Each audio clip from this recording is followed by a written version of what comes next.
এটা কোনটা কি উপকরণ এগুলো নাম আমরা পরে ইয়ে করে দিচ্ছি বা কোন ম্যাটেরিয়াল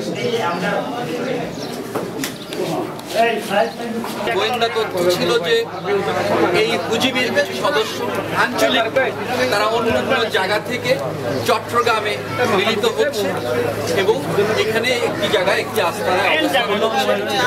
সেই প্রেক্ষিতে একটি অভিযান পরিচালনা করা হয়েছে এবং এই অভিযানের প্রেক্ষিতে সর্বপ্রথম আমরা যে পরিচয়গুলি ইনিশিয়ালি তাদেরকে জিজ্ঞাসাবাদ করে যে পরিচয়গুলি পেয়েছি যে তাজুল ইসলাম এবং নাজিম উদ্দিন একটি রোড থেকে একটু ভোরের দিকে তাদেরকে আটক করা হয় এবং তাদের কাছ থেকে আগ্নেয়াস্ত্র এবং কিছু গোলাবারুদ উদ্ধার করা হয়েছে এবং তাদের দেওয়া তথ্য মতে জানা যায় যে যে বাসাটি আমরা এখন অবস্থান করছি এখানেই তাদের আরো কিছু সদস্য অবস্থান করছে। তারপরে কিন্তু আমাদের র্যাব 7 এখানে আসে এবং এই অভিযানটি এখন সমাপ্ত করা হয়েছে আংশিকভাবে।